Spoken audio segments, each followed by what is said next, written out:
Waalaikumsalam. Ayo, mari.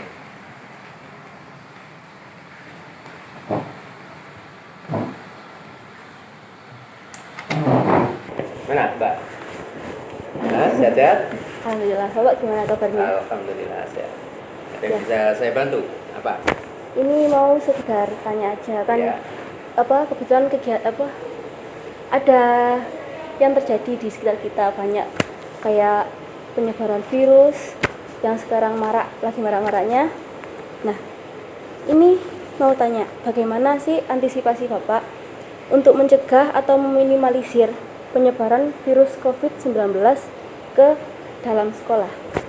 Oke, yang pertama begini, karena ini adalah satu berita yang cukup besar, maka yang perlu mendapatkan perhatian utama adalah kepada semuanya saja untuk senantiasa saring informasi itu sebaik mungkin. Saring informasi itu sebaik mungkin, sumber infonya harus diketahui, sehingga tidak semua berita itu kita cerna. Nah, untuk itu sebagai dasar di SMK Negeri 8 itu untuk menyikapi bagaimana meminimalkan penyebaran virus, maka kita tetap harus berpegang teguh dari apa instruksi dari pemerintah. Dasar-dasar itu yang sementara ini kita pakai. Misalkan contohnya adalah untuk bercuci tangan, kemudian meminimalkan sentuhan tangan itu di mulut, di telinga, di mata, di hidung. Nah, itu diminimalkan itu. Dan kemudian juga hal-hal yang sifatnya preventif ya, tentang makanan, suplai makanannya juga harus bagus. Yang penting adalah tetap meminta ridha Allah, berdoa sama Allah, berusaha semaksimal mungkin kondisi tubuh kita difikkan, disehatkan betul. Insya Allah tidak akan ada penyakit yang masuk di diri kita kalau kondisinya baik. Lalu untuk mengurangi penyebaran ya, itu tips yang bisa diberikan apa aja buat siswa ataupun guru? Ya, yang pertama kita sudah membuatkan surat pemberitahuan kepada seluruh warga SMK Negeri 8, baik itu orang tua, siswa, bapak ibu guru. Kemudian ada beberapa himbauan-himbauan yang di dalam surat itu disebutkan juga, misalkan antara lain kita menyiapkan di setiap ruang itu ada obat yang kita pakai, biasa dipakai sebagai cuci tangan, apa namanya itu, hand sanitizer. Nah, itu kita siapkan di masing-masing ruangan. Walaupun di sudut-sudut tertentu kita sudah siapkan wastafel, kemudian kita siapkan sabun, tapi untuk lebih mengoptimalkan lagi, selain memang yang terbaik adalah dengan cuci tangan pakai sabun, tapi di tempat-tempat di ruangan-ruangan juga kita siapkan lah itu hand sanitizer itu. Tapi kita juga menghimbau kepada semuanya saja untuk bisa membawa hand sanitizer itu secara mandiri, yang kecil saja, yang bisa dipakai di dalam perjalanan. Nah, sehingga kita mengupayakan di lingkungan kita ini adalah bersih, termasuk juga tentang pembersihan di lingkungan sekitar kita ini. Bagaimana caranya supaya tetap dalam kondisi yang bersih. Yang pertama. Kemudian yang kedua, ya, kita meminimalkan untuk dilakukan kontak, ya, kontak secara langsung. Ada budaya yang bagus yang ada di SMK Negeri 8 Malang ini adalah budaya bersalaman setiap pagi. Ya. Nah, itu yang kalau Mbak ketahui kan, budaya adalah dengan cium tangan kan gitu ya. Nah, ini untuk mengantisipasi itu kita sudah menerapkan ada 6 penggantinya itu. Ya, yang pertama dengan ini tangan kanan ditempelkan di dada. Nah, kemudian ada dengan cara mengangguk begini saja. Ada yang dengan cara membungkuk begini. Ada yang dengan cara melambaikan tangan. Ada yang dengan cara hormat. Ya, jadi itu cara-cara saja supaya kebiasaan baik yang kita bersalamannya dengan jabat tangan, tetap kita lakukan proses bersalaman, tetapi dengan metode yang tidak bersentuhan. Ya, gitu. Sini ini benar-benar disiapkan dari sekolah. Insya Allah kita mencoba untuk mengantisipasi bagaimana caranya supaya kita di dalam kondisi selalu sehat. Amin, bismillah. Nah, sekarang kan hari terakhir kelas 12 melaksanakan ujian nasional ya. Ya. Setiap tahunnya sekolah selalu meluluskan siswa dan tidak meluluskan siswa. Nah, bagaimana rasa syukur Bapak kepada yang lulus dengan nilai tinggi-tinggi atau gimana gitu? Iya, begini.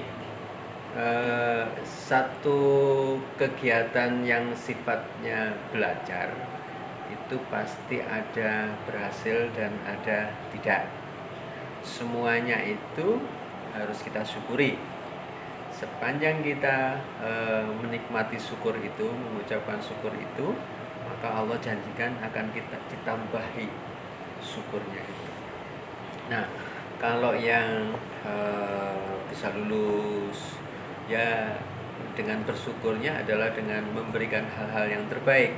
Kelulusannya itu dipakai untuk yang terbaik.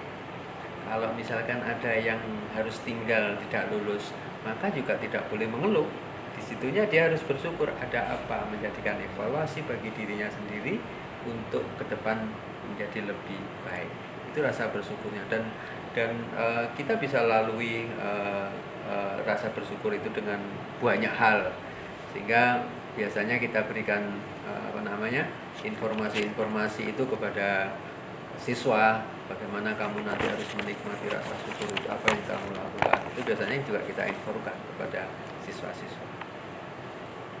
Lalu ada juga yang melakukan selebrasi perayaan kelulusan gitu ya, ataupun kayak melakukan aksi konvoy, coret-coret dinding atau seragam sekolah. Nah, itu untuk mencegah aksi tersebut, apa yang dihimbau untuk Bapak? Ya, kita bisanya adalah mengimbau, memantau, kemudian selalu mengingatkan. Tapi kalau kita nanti masuk di dalam proses pencegahan yang kita harus kontrol ke jalan, agak sulit karena siswa itu bertebaran ada di mana-mana. Maka yang harus kita lakukan adalah mengimbau dan mengingatkan. Contohnya adalah kita tidak bisa pungkiri bahwa kesenangan seseorang yang meluapkan kebahagiaan itu dilakukan dengan selebrasi, bisa dengan syukuran, bisa dengan beramai-ramai dengan kawannya, main dan lain sebagainya. Himbauan kita, saran kita, mengingatkan kita kepada anak-anak yang menikmati atau yang merasakan rasa syukur itu dengan rasa syukur yang bermanfaat. Kita menghimbau tidak mencoret-coret dinding, karena itu dia nikmat, tapi orang yang punya dinding tidak nikmat. Itu namanya bukan melakukan satu kebaikan, tapi itu melakukan satu kejahatan atau kebohongan, atau mungkin satu istilahnya kenakalan ya. Kenakalan ya, bukan kejahatan ya, kenakalan ya. Itu membuat orang lain menjadi mangkel.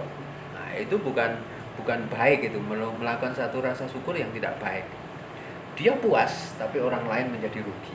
Coret-coret di dinding, kemudian konvoy itu harus hati-hati juga.